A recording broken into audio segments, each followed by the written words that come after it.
The following is a special presentation of Tony Kurre Radio.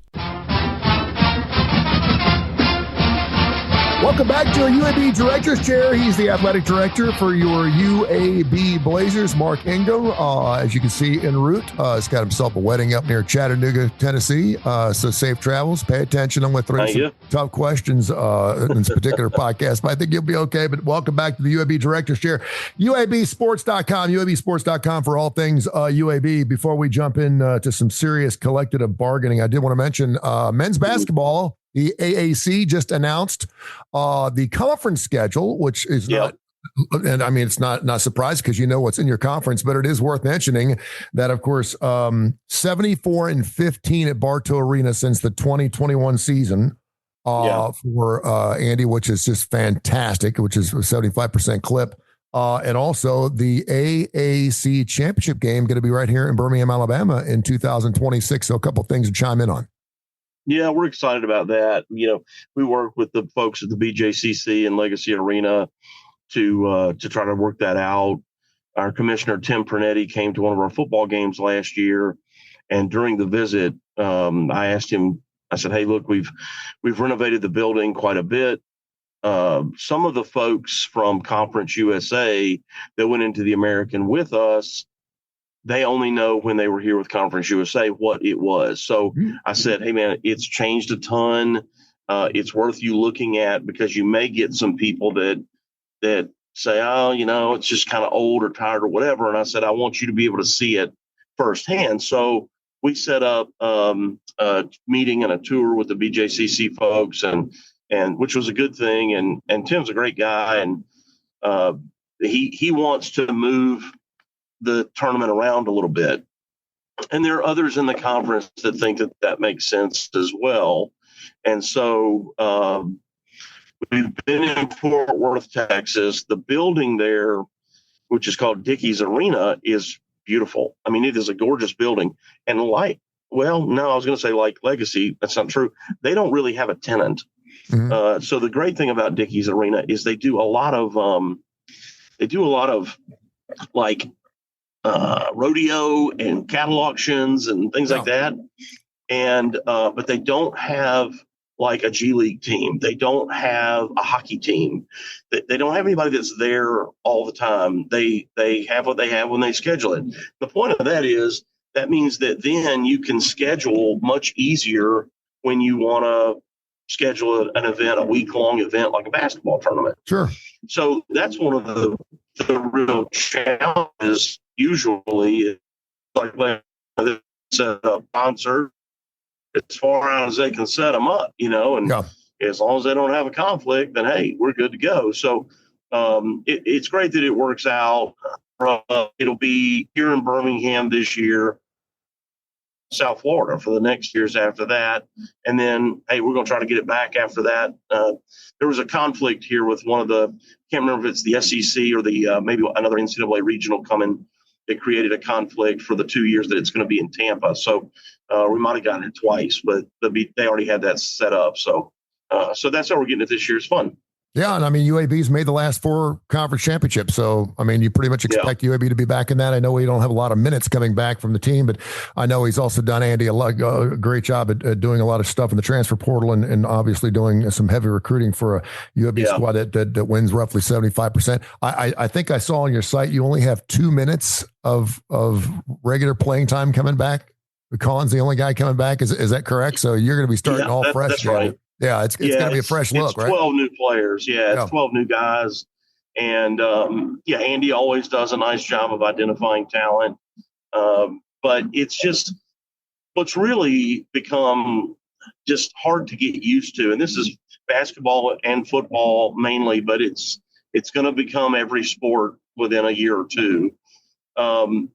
One, common question that I get and that we all get is, hey, how's the team going to be? Well, I have no idea because I've never seen them play and I've never seen them play together. And, and what is also true, it's not just UAB. Everybody is dealing with that. So, if you want football season's coming up, if you want to say, hey, who's going to be good at football this year? I don't know. because the teams that were good, that should be good, they lost a bunch of players. We lost our top 12 or 15 players. So did everybody else. Plus, we all have the normal senior, graduates. So you have that, and so every team in our league has got like 40 to 50 brand new players. Wow! So they could be better, whoever they are.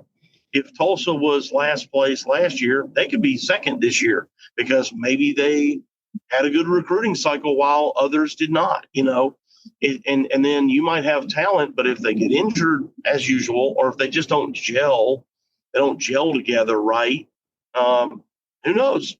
So it's a really interesting thing. One of the funny things, too, on the football side is that the academies used to feel like they were disadvantaged. At the end of your sophomore year, you can leave the academies. You can leave. No penalty, no payback. But they sign a contract called 2 for 7 right on the first day of their junior year. Mm-hmm. Now, if you leave after that, you owe, it's like $100,000 a year back to the government for your education. Wow. You got to pay them back. And so nobody does that, right? Yeah. I mean, I shouldn't say nobody, but almost nobody. And so what the academies now get is their junior and senior classes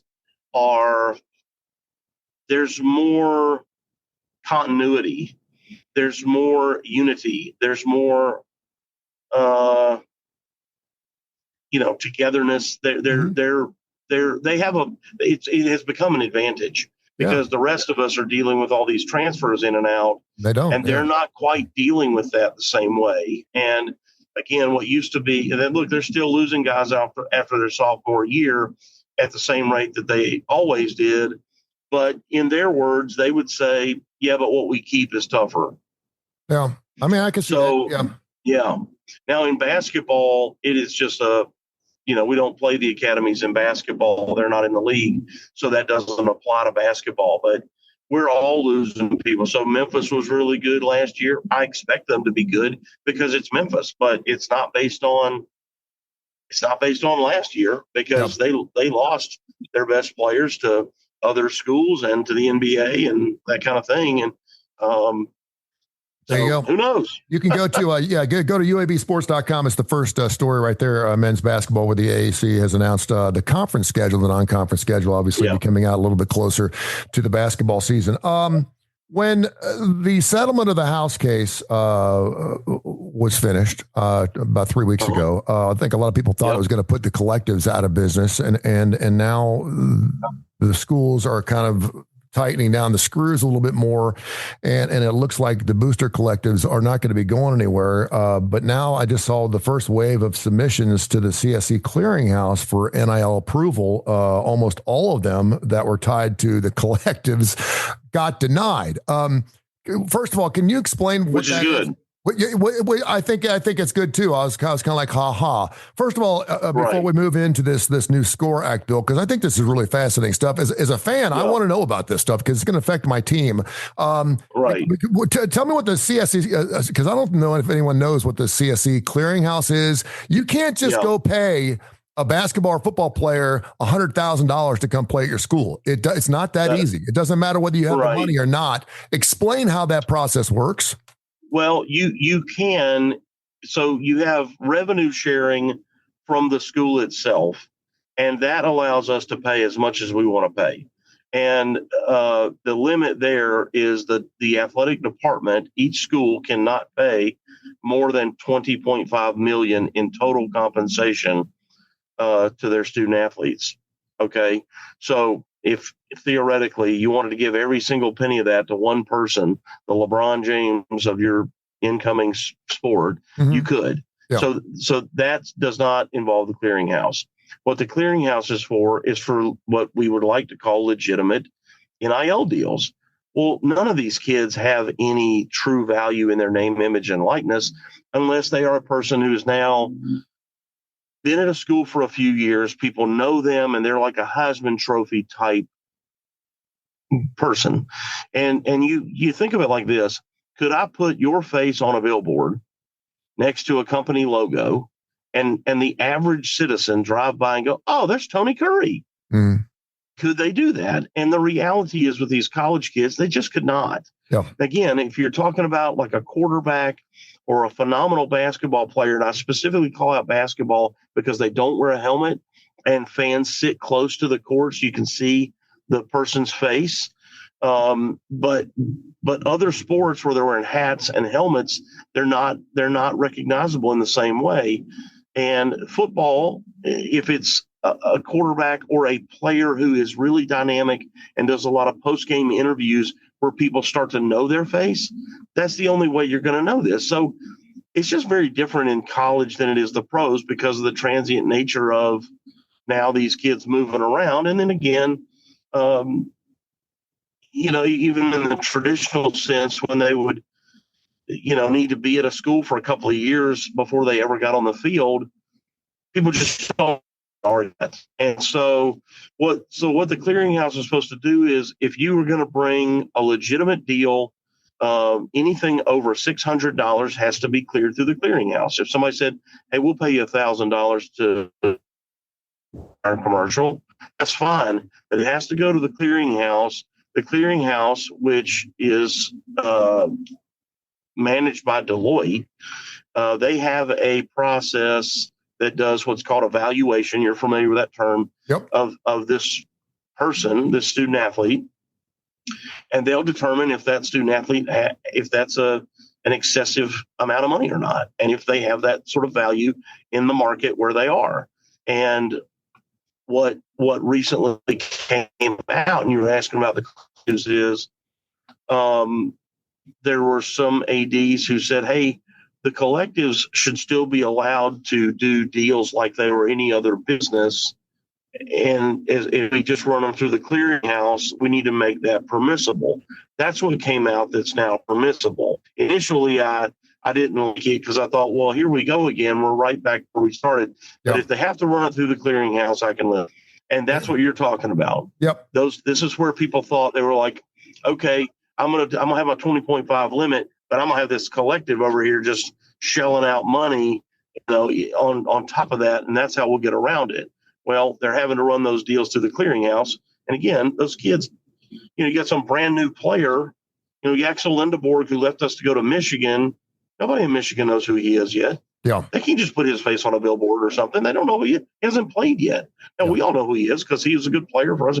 Michigan fans don't know who that guy is. And so that's the purpose of it. Okay, so to move on then, there is a new collective bargaining bill out there called the SCORE Act, which seems like it's, and they're talking about it perhaps being the first time a bill will actually get through the Senate and the House. So that's why we're bringing this up. Although there seems to be a players associations for almost every major sports league out there, including the NHL, MLB, and NFL. They're all like, no, we don't want to see this happening. Can you gently, if you will, tell me what this bill's all about and why people don't want to see it happen? Well, one of the biggest challenges, Tony, that we have is that the NCAA has had its wings clipped so much they can't enforce their own rules. Yeah. Like, we have had rules for all this stuff forever, but because of all the lawsuits, they can't even enforce their own rules. The SCORE Act aims to give a little bit of control back to the NCAA, which is, by the way, it's the schools, to give us the ability to enforce the rules. The SCORE Act is good, but for the people out there who narrow-mindedly believe that there's all this money that's just sitting around available for these players, and that they should get, the lion's share of the revenues that come in, they're not. It's not sports. The Dallas Cowboys don't have a track team. The Dallas Cowboys don't have a golf team. Like, we've got to manage all this stuff, and we've got a lot of sports that don't generate any revenue, and even the sports that do generate revenue don't generate a profit. And so we're trying to manage 18 or more sports at every single athletic department. It can't be looked at the same as pro sports. Yeah. And so the people who oppose it are just sort of grandstanding, like, I want more for these young people. These young people deserve, and they just don't. They're ignoring the fact of what it takes to run these departments and all the expenses that go into it. So we'll see if it passes. I think it's a good step forward. I'm hopeful that it will go. My understanding is it passed through the House. Now I think it has to go through the Senate. I'm not exactly sure where it is today, but if it doesn't pass through the Senate and the president do an executive order, I don't know. Yeah, I don't know enough about politics to know all that stuff, but I think that's the and unless you really read up on it, and I would urge college fans to do that, just because I think it's really fascinating. I know a lot of people don't want to have they just want to see their team on the football field this fall. They don't give a squat about this. It's really going to play into who you're going to see and who you won't see on your football field, depending on who you are. It's really interesting in that when you acknowledge that you're paying now players. You're acknowledging that there's 350 new businesses out there, and when you have 350 new businesses, you have three. I mean, no, there's not. Yeah. I mean, it's kind of difficult to get into. Thank you for clearing that up, and I know you do such a wonderful job, and you're on top of that every single week. He is Mark Ingram, the UAB athletic director, does fantastic job here, UAB director's chair. I'd be remiss not to bring up, you and I talk a lot of classic rock. I know you're a huge classic rock guy and a big metal fan. Your boy Ozzy passed away earlier this week. I've been all over the place. I was on Fox 6 yesterday. I was in Chattanooga the day before. I've been all over the place talking about Ozzy, and I got a chance to meet him several times, bring him on stage. But I just want to kind of get your thoughts on how he engaged in your life. I would say that of all the rock and rollers we've lost so far, this one probably hurt maybe the most for me, just because I think so many people have so much to owe him for what he did for music, and really on top of that too. What a well-oiled marketing machine he had behind him. I mean, for him to be fired and go through all this drug issues and try to kill his wife and all these different things, and it turned out to be really a redemptive hero is really amazing in this country. Yeah, and he, I mean, I know he didn't live into his 80s, but he's 78 years old. For a guy that lived as hard as he did, pretty remarkable that he lasted as long as he did. I saw him probably 25 years ago, maybe a little more. And I remember thinking that he was 70 then. Yeah. and he was like, he was like late 40s or 50. And he was running around on stage like a 90-year-old man is what he looked like. And I thought, boy, he's just lived a hard life, and I never dreamt that he could make it this far, but good for him and his ability to rebound in the public eye. I agree with you. Is pretty amazing. People are so judgmental and just want to cancel you for one, misstep here and there. And I'm not calling trying to kill his wife a miss. Yeah. But just his general persona and image were pretty negative, which was the appeal for some people, right? For some people, they, sort of his fans kind of loved the scary, crazy, idea of Ozzy Osbourne, but the public at large obviously did not care for that. And it's part of what made him so unique. But yeah, his ability to bounce back. And he had that television show, The Osbournes, for several seasons. He's still got a show going on. They're still doing a show. His son Jack ended up doing a show with him, and it's crazy, man. I mean, he continued to do, and he played a concert 2 weeks ago. Yeah, that's the amazing thing, and I think that's what everyone was kind of waiting for, because I thought he was going to die on stage, because I know how much he loved being on stage. There were several concerts that were set up. There was a Power Up thing. It was out in California, San Bernardino, this past summer that they were supposed to be part of, and they got canceled. And Judas Priest ended up taking his spot. They played with Ozzy Osbourne. It was AC/DC and Metallica and a couple others. Anyway, I know how much he wanted to be back on stage at least one final time. And of course, they put him in a big king's chair, and he didn't move the entire time. He sang. He did fine. It was a Black Sabbath thing in the UK. And it almost felt like a Bear Bryant moment for me. It was kind of like, you knew when his last game was up, you didn't know, okay, what are you going to do from now? And Bobby Bowden has said this in the past. I mean, he always talked about, listen, I don't want to stop coaching because I'm afraid when I do, I'm going to die because it's what I love to do. Yeah. And so it just seemed like he was just waiting for that moment to finally get on stage and put on one great show. And it was just so apropos that, a little over 2 weeks after he did that last show, he's gone. I mean, it's just amazing. But I'm glad he was able to do that show with Sabbath. I thought that was really nice and good into his career.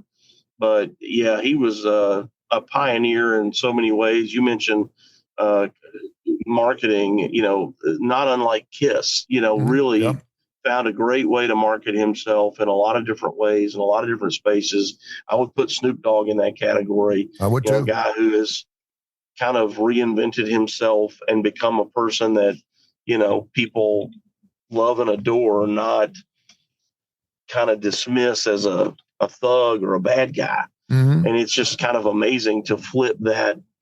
Ice Cube, all those guys from NWA, Dr. Dre, those guys that were, we're bad boys of this scene, and now they're doing after. They're crazy. Specials. I mean, and it just goes to show. I mean, if you got young kids, it just goes to show. If you believe in something enough, and don't be afraid to rebel and break lines of whatever you want to call it to become who you want to be. And eventually, it seems like it'll work out for you because you are blazing trails. So, hey, you're blazing trails, Chattanooga. Have yourself a good time at your wedding later on tonight. Don't catch the bouquet. Have a wonderful time there. I thank you, and we'll catch up next week.